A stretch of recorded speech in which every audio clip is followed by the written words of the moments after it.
नमस्कार, मैं जल्लाद Singh as India channel में आपका स्वागत करता हूं। आपको यदि हमारी वीडियो पसंद आती है लाइक करें, शेयर करें एंड सब्सक्राइब करें। अब देखते हैं वीडियो। महाकुंभ का भव्य समागम चल रहा है। इस भव्य समागम में जूना अखाड़े के महामंडलेश्वर यति नरसिंहानंद जी पहुंचे हैं। आपके आने से गर्मी बढ़ गई है पूरी, क्योंकि जब आप आते हैं तो कुछ ना कुछ विवाद होता है। अब अगला विवाद आपका एक विशेष जाति को लेकर फिर से हो रहा है। क्या है ये? नहीं मेरी बेटी, मैं कभी विवाद करता ही नहीं हूँ। मैं तो सच बोलता हूँ, जो सच है उसे बोलता हूँ। लोग सच को विवाद मानने लगे, ये मेरी गलती नहीं है। मेरी बिटिया, मैं तो ये चाहता हूँ कि सनातन धर्म के मानने वाले हम जो भी लोग हैं, हमारे बच्चों को भी जीवित रहने का उतना ही अधिकार मिले जितना किसी को दूसरी कौम के बच्चों को है। उसी के लिए मेरा संघर्ष है, और ये मेरी कोई गलत बात नहीं है। मैं सनातन में पैदा हुआ तो ये मेरा दायित्व है कि मैं सनातन धर्म के बच्चों के सुरक्षित भविष्य के लिए कार्य करूं। 27 साल का जीवन है मेरा। 27 साल से मैं भीख मांग कर खा रहा हूं। तो जिनसे मैं भीख मांग कर खा रहा हूं, क्या मैं कुत्तों से भी बुरा हूं? कुत्ते भी जिनका दिया हुआ खाते हैं, उनकी सलामती के लिए, उनकी सुरक्षा के लिए भगवान से प्रार्थना करते हैं। तो क्या मैं एक सन्यासी, एक मानव होकर कुत्तों से भी बुरा हूं? सन्यासी तो हमेशा से सबकी एकता की बात करता है। हाँ, तो एकता की बात करता है, लेकिन आप एक नहीं मेरी बेटी नहीं, मैं किसी विशेष जाति पर प्रहार कभी किया ही नहीं। हाँ। मैं तो केवल इस्लाम के जिहादियों के बारे में चर्चा करता हूँ। तो सारे मुसलमानों से आपको दिक्कत नहीं है? नहीं, मुझे सारे मुसलमानों से दिक्कत नहीं है। केवल उन मुसलमानों से दिक्कत है जो मोहम्मद और कुरान पर विश्वास करते हैं। दुनिया का जो भी मुसलमान मोहम्मद और कुरान पर विश्वास करता है, उसका ये नैतिक दायित्व है कि वो दुनिया में हर गैर मुस्लिम का कत्ल करे, उनकी बहन बेटियों से बलात्कार करके उन्हें मंडियों में बेचे, उनकी धन संपत्ति पर कब्जा करे और उनके मंदिरों को तोड़ दे।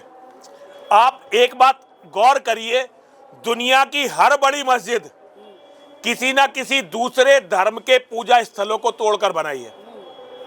इसके लिए आप सबसे पहले देखिए, मोहम्मद जो इस्लाम का पैगंबर है, उसने जो सबसे पहली मस्जिद बनाई, वो अपने बाप दादाओं के मंदिरों को तोड़कर उस मंदिर पर नाजायज कब्जा करके पहली मस्जिद बनाई।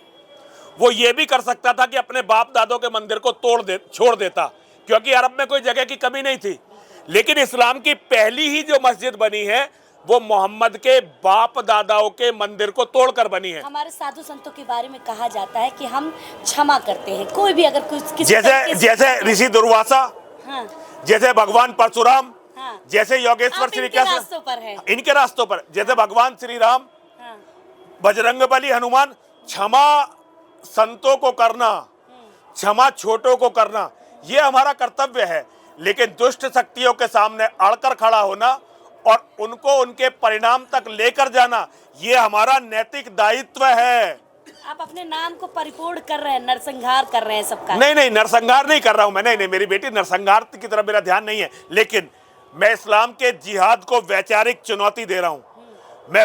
मैं महाकुंभ से, प्रयागराज के महाकुंभ से पूरी दुनिया के इस्लामिक विद्वानों को यह चुनौती देना चाहता हूं, अगर आज तक मेरी कही हुई एक भी बात को वो गलत सिद्ध कर दें, इस्लाम के बारे में, मोहम्मद के बारे में, कुरान के बारे में जो मैंने आज तक बोला है, अगर वो मेरी एक भी बात को गलत सिद्ध कर दे, तो मैं यहीं प्रयागराज कुंभ में जल समाधि ले लूंगा। मैं पूरे इस्लाम को चुनौती देता हूं, पूरी दुनिया के इस्लामिक विद्वानों को चुनौती देता हूं। एक बात को मेरी कही हुई, तुम विवादित कहते हो क्योंकि तुम्हें इसकी आदत पड़ी हुई है, मीठी मीठी बातें और सच से भागना। लेकिन मैं इस्लाम के पूरी दुनिया के विद्वानों को महाकुंभ से चुनौती देता हूं, वैचारिक चुनौती। केवल मेरी आज तक कही हुई एक बात को झूठी सिद्ध करके बताएं, मैं यहीं संगम में जल समाधि लूंगा। अच्छा, आपने जल समाधि लेने की बात कर ली, लेकिन अभी जब आप प्रेस कॉन्फ्रेंस कर रहे थे तो आपने एक मुद्दा रखा कि कोई भी मुसलमान यहाँ पर नहीं आना चाहिए, ना वो टेंट लगाने के लिए, ना वो गाड़ी संचालन करने के लिए। ये क्या है? देखिए, ये मैंने थोड़ी, ये तो अखाड़ा परिषद ने भी कहा है। हाँ। हम इस बात को पिछले अलावा भी लोग आ रहे हैं, तब भी आ रहे हैं। नहीं, तो ये गलत हो रहा है ना, गलत हो रहा है, नहीं होना चाहिए। या तो अखाड़ा परिषद को ये फरमान नहीं देना था, और अगर अखाड़ा परिषद ने ये फरमान दे दिया, तो अब हर स्थिति में अखाड़ा परिषद को अपने फरमान, अपने आदेश का पालन करना चाहिए।